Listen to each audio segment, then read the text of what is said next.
Kesa sa ibang tao siya mapunta. Sa'yo na lang. Bagay kayong dalawa. Kasi halos magkaugali kayo. Kaya sigurado kung magkakasundo kayo. O ano, isat ko na ba yung date niyo? Ano kayo mo sa'yo? Luka-luka ka, no? Huwag muna. Pag-iisipan ko muna yan. Sayang ang opportunity. Ay, nako. Natuto na ako dahil sa sayang-sayang na yan. Diyan din naman nasayang yung ilang taong kong pagpapakatanga sa isang lalaki, no? Pag-iisipan ko muna, okay? Di ba? Mahilig ka sa magandang ngipin. Oo nga. O, plus points. Kaya, isa pa. Oo nga, plus points kaya sa akin. After magandang ipin.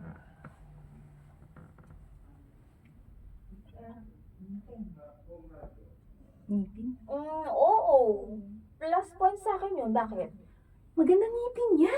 Siguradong busog yun sa dental check-up. At gumagamit ng tamang toothpaste para goodbye sa tooth decay, unique toothpaste every day. Alam mo, kahit maganda pa yung ngipin niya, kung hindi ako ready, wala kang magagawa. Eh, kailan ka pa magiging handa? Kapag nakuha na siya ng iba. Kaya nga pumayag ka ng ireto kita sa kanya. Promise. Exciting to para sa'yo dahil sigurado kong kayong dalawa ang compatible sa isa't isa. Scene 2.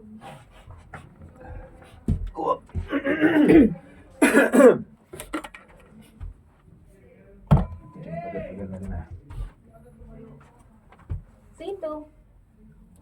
Uy, thank you nga pala sa gift mo sa anak ko ha. Dapat hindi ka na nag-abali. Masasanay yan. Naku ba, wala naman yun sa akin. O nga pala, Mm. birthday ng panganay ko, punta ka sa bahay ah. Simpleng salo-salo lang. Isama mo na rin yung mga anak mo. Tsaka si Olivia na rin. Sige, sabihan ko si Olivia.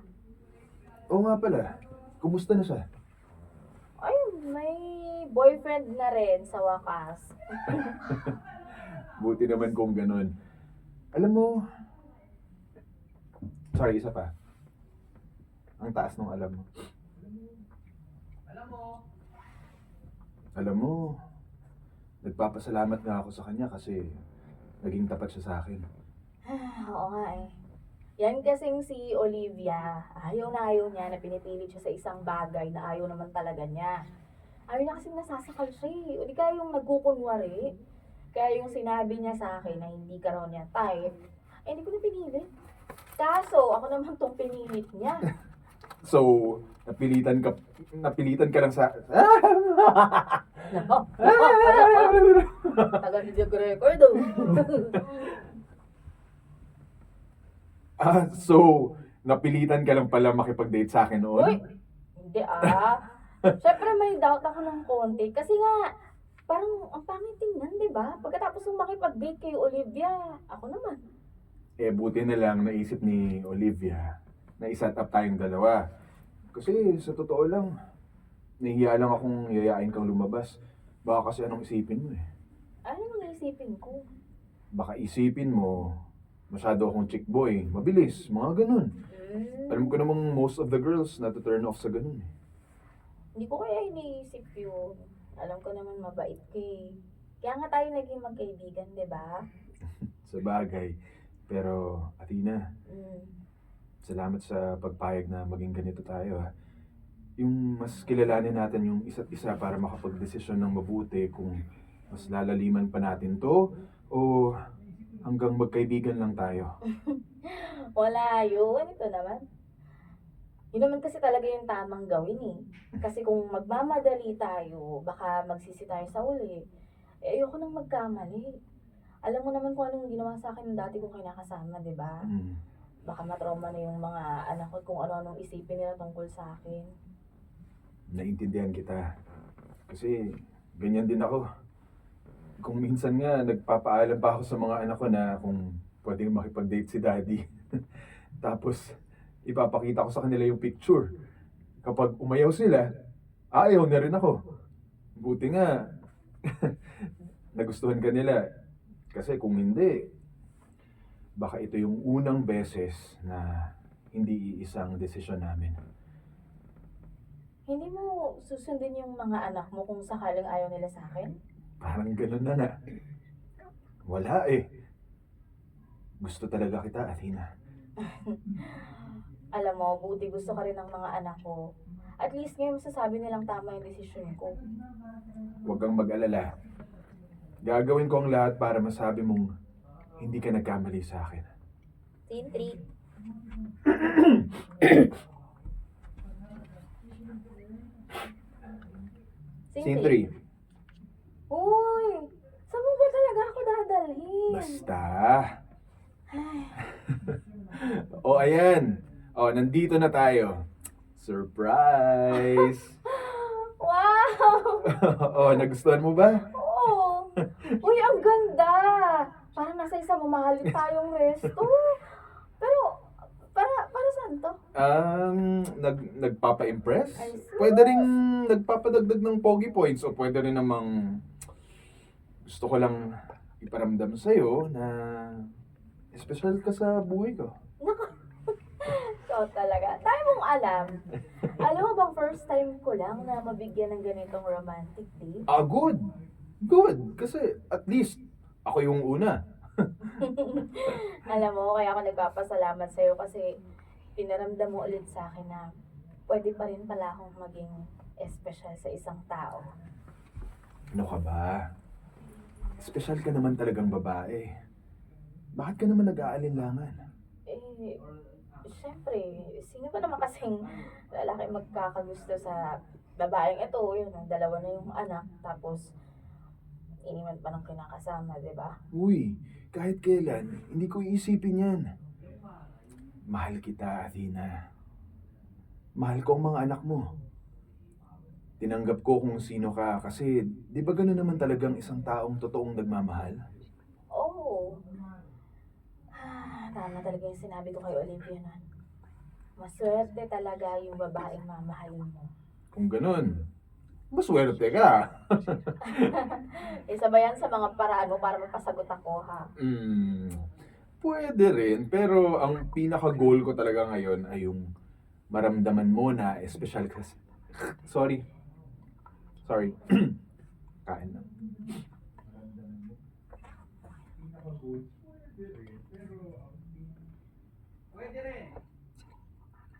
Pwede rin, pero ang pinaka-goal ko talaga ngayon ay yung maramdaman mo na espesyal ka sa akin. Ah, hindi kita minamadali sa magiging desisyon mo, ha. Alam ko na mahirap para sa'yong magtiwala ulit, magmahal. Ayokong mangako, pero gagawin ko ang lahat para ibalik ulit ang lahat ng nawala sa'yo simula nang iwan ka niya. Naibalik mo na. Kasi alam mo nang dahil sa'yo, natuto ako ulit magtiwala at saka magmahal. Ayoko nang mamuhay sa nakaraan. Pwede namang harapin ko yung kasalukuyan kasama ka, di ba? At sabay tayo magiging handa para sa hinaharap. Mabuti naman kung... Teka lang, ano yung sinabi mo? Sabi ko, sinasagot na kita. Sorry, pwede ulitin ko yan. Hindi ako nakahanda. Sorry, pwede kong ulitin yung ano, mabuti naman kung...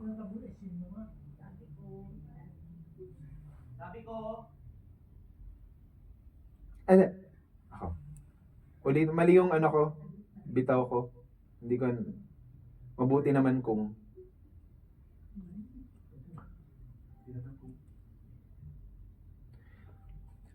Mabuti naman kung... Teka lang. Teka ha. Ano yung sinabi mo? Sabi ko, sinasagot na kita. Talaga? Talaga? Oo. Wala nang bawian yan, ha? Oo, promise. Yes!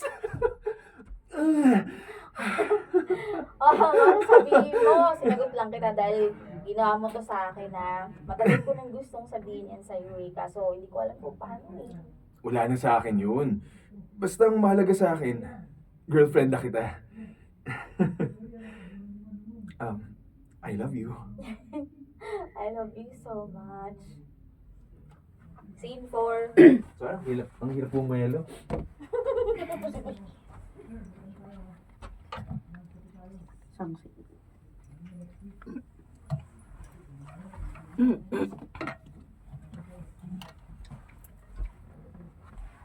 Scene 4. Sandali lang, nandyan na. Kathleen? Kilala mo ko, pero ikaw, hindi ko kilala. Sapa? Kilala. Kilala. Okay, sir. Kilala.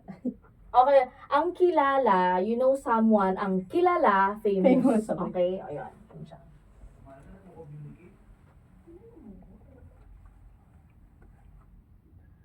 Kilala mo ko, pero ikaw, hindi ko kilala. Sapa? Kilala naman. Hindi ko kilala. Pick up ulit.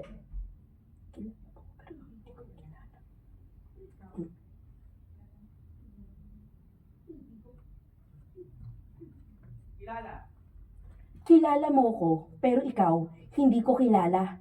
Tabi, papasok ako. Sandali. Sino ka at anong ginagawa mo sa bahay ng asawa ko?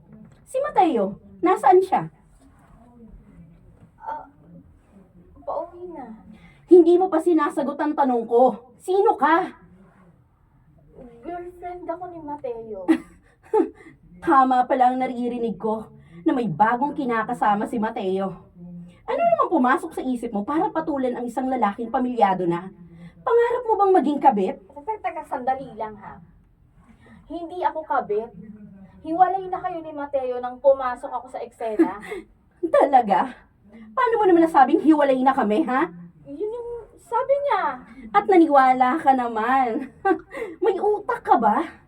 Hindi mo man lang inisip kung nagsasabi ng totoo si Mateo? May pinakita ba siyang ebidensya sa'yo? Wala naman, di ba? Salita lang ang ibinigay niya, pero walang pruweba. Ano ba kasing ginagawa mo dito? Aba, ikaw pa ang may lakas ng loob para magtanong sa akin ng ganyan. Ako ang asawa at kabit ka lang. Papaalala ko sa'yo ha. 4 na taon kang hindi nagpakita kay Mateo. At ang sabi niya sa akin, naghiwalay na kayo. Bakit hindi ako maniniwala sa kanya? At isa pa, pagkatapos ng 4 na taon, saka ka babalik na parang walang nangyari? Na pati yung mga anak mo, iniwan mo kay Mateo? Ang kapal ng mukha mong sabihin sa akin yan. Lumayas ka dito! Ikaw ang umalis. Dahil bahay namin to ni Mateo. At wala kang karapatan na paalisin ako. Makapal yung mukha ko pero hindi ako susunod sa'yo. Si Mateo lang ang may karapatan na gawin sa akin yan. Naintindihan mo? O, anong nangyayari dito? Kathleen? Mabuti naman at dumating ka na, Mateo. Gusto kong paalisin mo ang haliparot na yan ngayon din. Sandali lang ah. Ano bang ginagawa mo dito? Anong ginagawa ko? Hindi binabalikan ko ang pamilya ko. At ngayong nandito na ako, wala kayong magagawa kundi ang maghiwalay. Ikaw, ha? Ano bang pumasok sa utak mo? Sandali. At pinatira mo yung kabit mo dito kasama ang mga bata. Ano na lang ang sasabihin nila? Gusto ng mga bata si Athena at hindi ko magagawang gawin ang sinasabi mo. Ano ka ba? Mahal ko si Athena. At paano naman ang pamilya natin, Aber? Ha? Eto na oh. Bumalik na ako. Kahit anong gawin mo, asawa mo pa rin ako. At pwede ko kayong kasuhan. Wala akong pinipirmahan na papel na nagsasabing hiwalay na tayo. Kaya wala kang magagawa kundi iwan ng babaeng yan. Wow! Tapos ano? Iiwan mo kami ulit? Hindi ka magpapakita ng 4 na taon? Hindi ko iiwan si Athena. Tapos ang usapan. Umalis ka na! Hindi pa tayo tapos. Pagsisisihan ninyong dalawa to. At gagawin ko ang lahat para mabawi ang lahat ng dapat sa akin. Scene 5.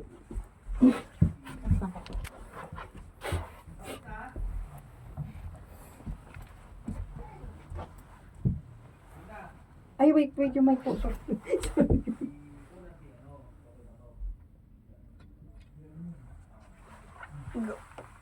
Ay, sige. Okay na po. Scene 5. Ang ibig mong sabihin, may balak na balikan yung Kathleen na yun si Mateo? Ewan ko. Sabi na eh. Ewan ko ba kung bakit ganito nangyayari? Handa pa na kaming magpakasal ni Mateo. Sandali. Paano kayo magpapakasal? May bisa yung kasal ng dalawa. At hindi biro magpa-proseso ng annulment, ha? Malaking pera ang kailangang igastos doon. Tapos matagal bago mag-run. Nasa plano na namin yun eh. Ang sabi niya, nag-iipon lang daw siya ng pera para mapawalang bisa yung kasal nila. Naghihintay nga lang kaming dalawa eh. Handa ka bang maghintay? Oo. Uy, naman pala eh. Anong dinadrama-drama mo dyan? Medyo kinakabahan lang ako na baka biglang magbago kasi yung desisyon ni Mateo eh. Ano ka ba naman? Sa tingin mo ba magagawa ni Mateo yun? Kitang-kita naman na mahal ka nun. Kahit na. Siyempre, iba naman yung impact ni Kathleen sa kanya. Nanay yun ang mga anak niya eh. Tsaka isa pa, tama naman yung sinabi ng babaeng yun eh. Na kahit anong gawin ko, kabit pa rin ako. O sige, given nakabit ka nga. Pero hindi ka naman tulad ng iba na pumapasok sa ibang sitwasyon na alam nilang kasama pa yung ulit. Isang pangit na. Sorry pa ulit lang. Siyempre, ano ko ba? Sa may given,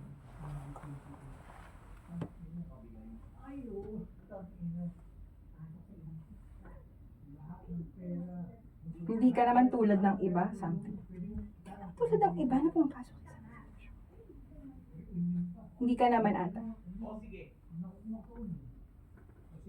Oo, sige, given nakabit ka nga.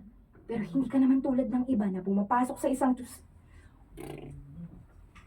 So, ba't ako nabobulon? Apa. O sige, given na nga kabit ka. Pero hindi ka naman tulad ng iba na pumapasok sa isang sitwasyon na alam nilang kasama pa yung asawa. Yung sa'yo naman, hindi pa... Ang gago nitong lalaking to ah. Yung sa'yo naman, hindi na nagsama yung dalawa. Yun pa. Nagsasama. Yung sa'yo naman, hindi na nagsasama yung dalawa. Ano gagawin ko? So, dapat ko lang tapusin yung relasyon namin ni Mateo dahil bumalik na si Kathleen, ganun? Bakit? May balak ka bang... Bakit may balak ka bang... Sorry. Bakit? Ano ko? Ang laki pala nitong screen. Sorry po. Bakit may balak bang makipagbalikan si Mateo? Bakit po? Bakit? May balak bang makipagbalikan si Mateo? Wala. Alam kong wala. Dahil sabi niya eh, kapag sinabi ni Mateo, naniniwala ako doon. Yun naman pala eh. Huwag kang magparanoid dyan kasi may laban ka. Ikaw na ngayon ang mahal ni Mateo. Mukhang kampante ka naman eh. Easy ka lang. Eh, paano kung ipilit ni Kathleen yung gusto niya? Ang gagawin ko? Well, mahirap nga yan. Ay, ganito na lang. Hayaan mo na lang na magdesisyon si Mateo. Maging handa ka nga lang sa sasabihin niya. Basta, alam ko sa sarili ko na hindi ako magagawang iwan ni Mateo. Mahal na mahal namin ang isa't isa.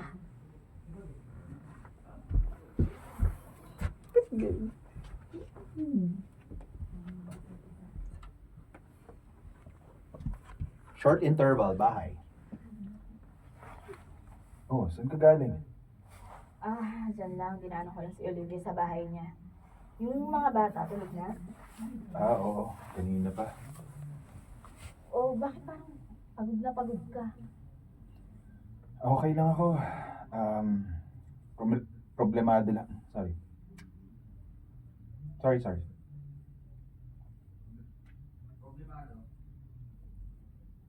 Problemado lang.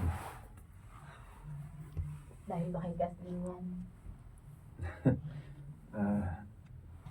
Kinausap niya kasi ang mga magulang ko, kaya ayun, pati sila. Sumang-ayon na rin kay Kathleen na magkabalikan na kami. Tapos, iiwan mo ako. Alam mo naman na hindi ko magagawa yun, di ba? Mahal kita. Athena, ikaw na ang gusto kong makasama. At alam ko sa sarili ko na